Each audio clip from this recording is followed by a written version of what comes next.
Hello everyone, welcome back to Anonymous World. Hope you all are doing well. So this is the third episode of Security Talk series, and I have Khaula Kareem with me today. And also pardon me for the internet connection at some places in the video. So without wasting any more time, let's get started.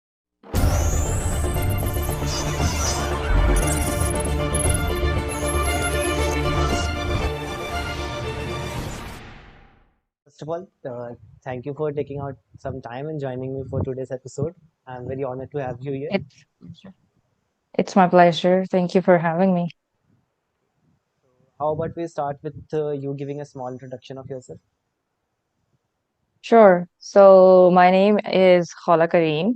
I've been working as an application security engineer for past 5 years now. I have worked with different fintechs and financial sectors based out in Pakistan. Other than that, I have started a community or which is called SheSecPakistan, on basis of which I've actually tried and actually got a lot of women in cybersecurity to, yeah, I've guided them how to get into the field of cybersecurity and provided them platform to showcase their talents. Because of SheSecPakistan, I've in one of them was Visas Pakistan and other Visas platforms. Also, I've been engaged in JISEC back in 2021, where I basically talked about how we can provide different platforms for women to empower in the field of cybersecurity too. That's just it. That's great. It's great to know a bit about you. So, uh, very common story which everyone wants to know, like how you entered into the cybersecurity field, like what motivated you or how you got interested. So I was studying engineering back in 2018.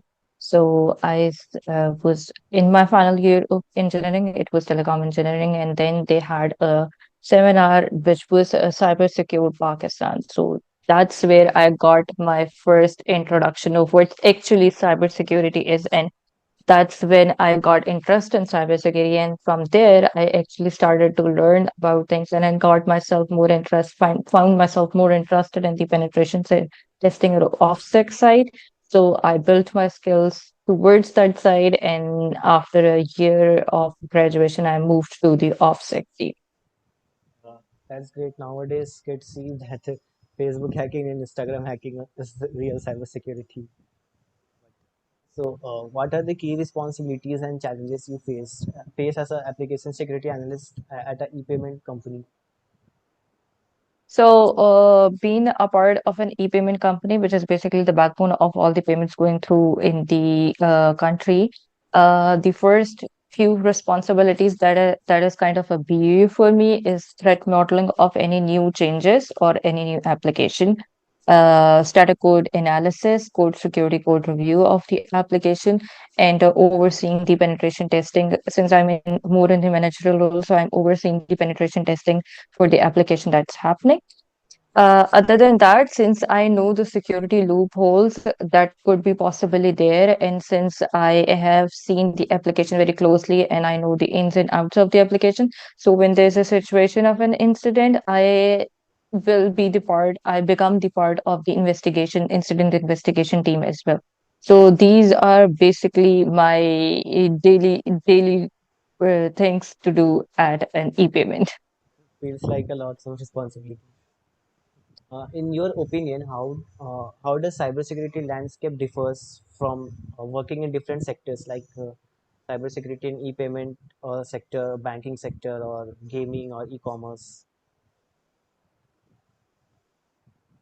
So basically, cybersecurity in e-commerce or a banking sector or an e-payment system are sort of interconnected, and they have sort of same areas to operate on. It's basically mostly they're interested in operating through APIs between different banks and different e-system or e-commerce systems, and their way of transactioning or using since the basic aspect of all of them are pretty much the same, and we are working with the we as an e-payment backbone, we've been working with the banks and the financial e-com sectors and everyone. So it's almost the same. But when it comes to gaming or when it comes to the OT industries, so it's kind of different since they're not only required to look into the security of the connectivities, the APIs, the applications or mobile applications or web applications. They're now focused on the security of the physical tools that are there in the industry. So if there's an OT industry, if there's a plant, they are more focused towards the security of those plants and their security. So yeah, that's how it differs between different kind of industries. Every industry have their own requirements. Yes. Attackers are now basically targeting each and every organization, no matter what they are working on or in which category they are. So, could you share some insights on how organizations can stay agile or adaptive towards this evolving cybersecurity threats? So the evolving security threats on tools. The one thing that's been implemented now throughout the multiple different industries is the ZTNA, Zero Trust Network Architecture. That's what everybody is going, every other industry is adapting towards. So they're not mostly there are chances of getting hit from a connectivity which you consider as a trusted connectivity. If that gets exploited, you are in danger. So ZTN is the concept where you trust no one and you treat all of the exposed and in the internal users as well for their security reasons, and you basically profile for the user, and for the external connectivity you do not actually go out and so there are multiple tools that are being given by multiple firewalls, Palo Alto, Fortinet, even Cloudflare has its own ZTNA structure with and the Argo tunnels itself. So it basically lets you not expose your own even the public IP, and it lets you have a front gate which actually tunnels back to your environment, and you get and the exposed applications can be accessed through it. So basically, moving towards zero trust architecture, having a good SOC team, which is how the threat, what are the conditions that can actually be a triggering point for them uh, to monitor the threats. A good SOC team, zero trust architecture, and for the endpoints, it's the XDRs that basically are combined together for the upcoming game. Okay, so it requires teamwork and combination of many things Yes, shared. yes. This job must be very stressful. So, what aspects of cybersecurity do you find fascinating or rewarding that uh, that makes you to give commitment towards this field? So, as I heard from somebody else as well, cybersecurity is very unthankful occupation sometimes because it's considered as a burden on the organization until there's a threat and until there's been an incident and you have protected or safeguarded your organization against it. So, yeah, but still, if you enjoy doing your work, as in I love doing what I'm doing, like threat modeling, I love doing the threat modeling of the applications.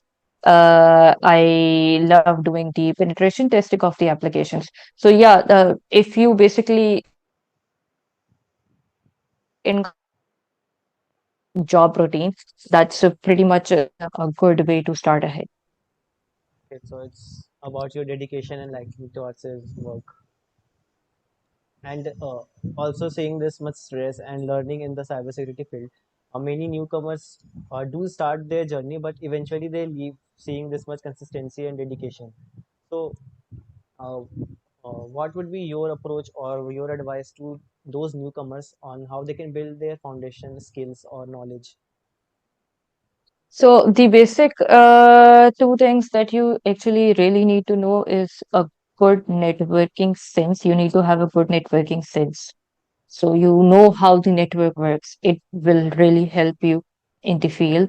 Also, the other thing that you need to do is I do not say that you read a book or read a book every month, but you need to have a little chunk of cybersecurity, new knowledge or new technology every other day. It could be a podcast, it could be a post, it could be a tweet. On the Twitter, there are a lot of resources available. So if you're scrolling, you can scroll through a good security tweets that will actually help you stay in that zone, stay in that lane. So you are actually, so if you're like sitting on a table and you in Yeah. if you aren't aware of the technology or if you aren't aware of the risk associated with the technology, you will be singled out in no time. So you have to stay ahead of your game. You need to keep consuming these blog posts and the podcasts to actually stay connected to what's happening new there. Yeah, so blogs and tweets and getting involved in community is very important. Being a part of community is very important because if you sit together and you casually discuss even in a security community, you casually discuss few things. There are multiple communities that connect on every Friday night, that connect on every Saturday night, and they just have this casual discussion of what's happening around them and what are the threats they have been dealing with, or what are the technologies they have been dealing with and how they're dealing with it. So that actually helps a lot as well in learning perspective. So the field is obviously evolving, and every day new technologies or some kind of bug or attack is coming. And reading such vlogs or podcast, listening podcasts is very important. So, how do you personally keep up with this latest trends and threats and technologies? So personally, there are two things that I do. Most of the people have Spotify. So series that there's a darknet series and there are multiple series that are going on Spotify. So if you're going on a drive or if you're just there and you're laying in a bed and you plug in your Spotify and go through the podcast, it's an easy way to do it, to consume it. Also, if you're scrolling through LinkedIn or Twitter, there are multiple links that might attract you towards your kind of knowledge. So you go ahead and give it a read. It is going to be a 20 maximum 20 minutes of read. It would be a medium blog post or any other blog post. It is going to be a maximum 20 minutes of read, but it's going to give you, if the title attracts you, if you go in, if you just, it's just a matter of click. So once you click it, you're already there. If it attracts you, you're going to go ahead and read it completely. And probably subscriber follow that to keep reading further posts. Yes, might. So you work as a full time and also contribute to community so much via the CSEC and VISIS. So how do you approach balancing your work responsibilities, community involvement, and personal growth in this domain? So I'm always in a tight spot here. So it I won't say it's not difficult. It is difficult to keep up with your regular job, then keep up with your community, and then keep up with your knowledge. So you basically need to connect with few people that you have good wavelength with, and you can keep up with the work in the community.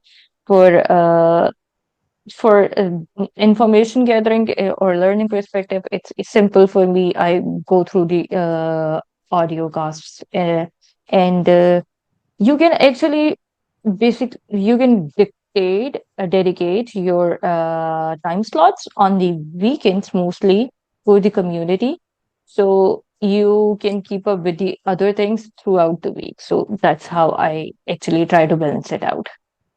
That's great. So, uh, you talked about connecting or networking with people. So, how much important is it for a beginner or even a professional to connect with other peers and professionals, and how it has helped you in growing in your career? So, regardless being a part of cybersecurity, it's a very much required nowadays for people to connect with other professionals that are there in the community. There are conferences that is the easiest way to network, and then there are the online communities that help you network as well. But the face-to-face networking at conferences are it's basically the easiest way to do it. I have done it in my career with the networking skill. So yeah, it pretty much has helped me, and I basically do get multiple opportunities through my LinkedIn because of the networking I do there. So yeah, it's a required skill if you want to stay in the industry. It really helps in gaining Also, knowledge. there's also Yeah, Yes. Also, there's a concept in the industry of referrals. So you require somebody at an organization to fill a referral for you to get there. It's very common in the Northern American countries.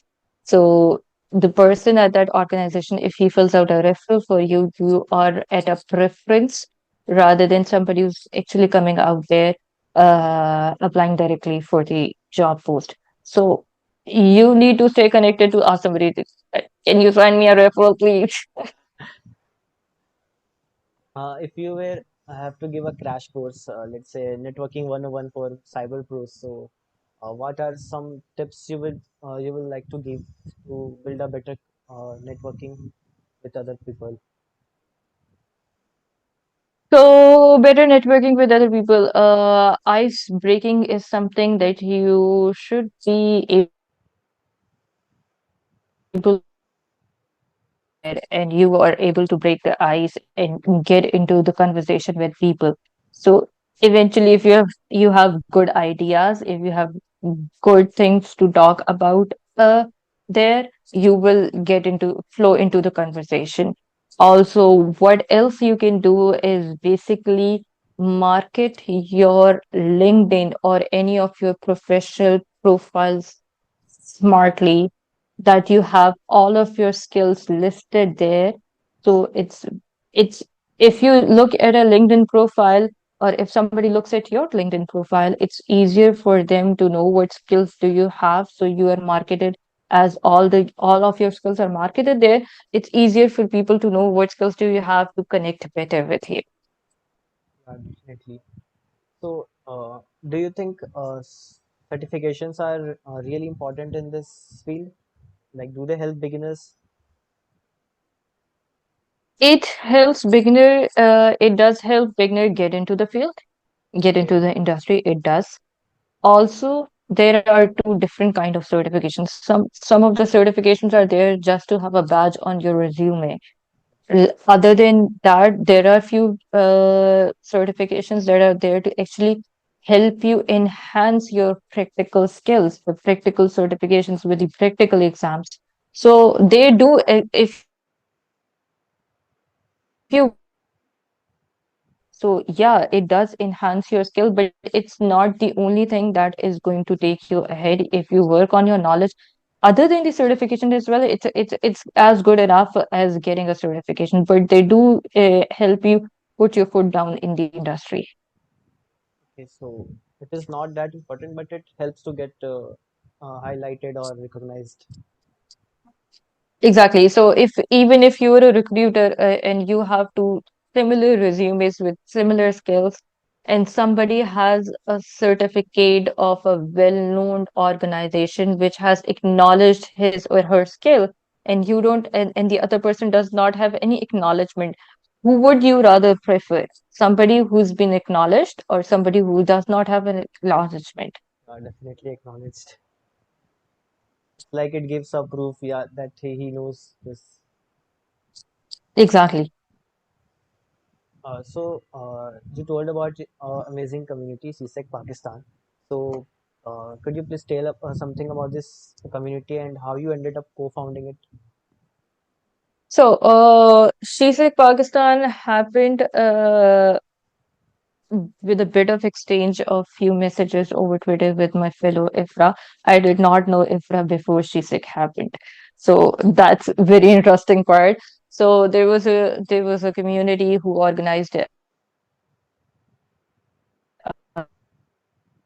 So it had a great backlash on the Twitter and other platforms that you are basically not recognizing the women in cybersecurity based in Pakistan. That's when Ifra and I got connected. We discussed few ideas and we ended up with co-founding SheSec Pakistan, where we decided to have a platform where anybody from part of cybersecurity field wants to actually showcase their talent, which includes their workshops. If they want to conduct a workshop, they're welcome to do it. We'll provide the platform. If they want to do a course, run a crash course, or run a course, we will be more than happy to provide them with the platform, with the arrangement to do it. Number two, the other thing was the women who were actually trying to get into the field of cybersecurity. There's a lot of gatekeeping in the Yeah, field, so they were they didn't know how to start, where to start from. So we basically tried to have multiple career counseling sessions for the ladies that were part of the community. It was in the beginning when we started the community. We got multiple counseling sessions. We guided them that these are different domains of cybersecurity. If you have interest in networks, you can go for network security. If you have interest in applications or mobile applications, you can go that route. If you have interest in purely secure code review or SDLCs or the application security programs. So we did that, and then we had a closed community on the Discord, and a closed community on WhatsApp. We basically use those platforms to actually give out the word from the industry or shout outs to the women that are part of. We do that on the LinkedIn as well. Shout out to the amazing women that are actually part of the industry right now. Also, we use that platform for job postings. So it's kind of been very frequent with me now for the past 2 years that people have who are actually looking now.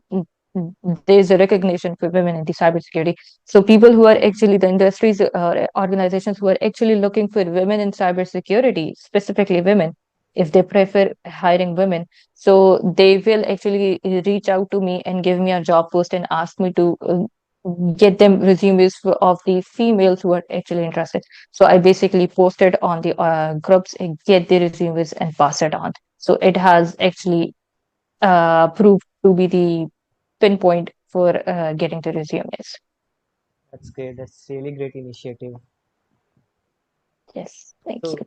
uh, through CSEC Pakistan, you are also focused on uh, gathering more women in the field of cybersecurity. So, how about we wrap up this session with you giving some advice to young women who are out there, start aiming to join cybersecurity field, but they are hesitant to join, looking the opportunities and every other situations. So it's for everybody who's actually not only focused on women, it's for everybody who's trying to get into the field of cybersecurity. Number one, learn. The learning does not stop when after you get into this industry. Number two, learn to be the voice in the room. If you know something, talk about it. If you want to learn about something, even speak up and ask the questions about it. That's the only way you're going to learn it. If you don't know it, ask about it. And number three, if you have learned something, make sure or be the person who actually provides the information ahead. So if you know something, if you've learned something, try to spread it out there so other people can gain anything beneficial from that. Okay, so learning and giving back to community is very important and helpful. Yes, exactly. That was great. It will really inspire and help many newcomers so that they won't Thank you leave the so field. much. So thank you for joining me today. It was really great talking to you. And I will drop your socials in the description so people can connect with you and gain more knowledge. Perfect. Thank you so much for having me, Vinayak. It was great talking to you, and it was great having this chat. Thank you. Thank you. Bye. Okay. Bye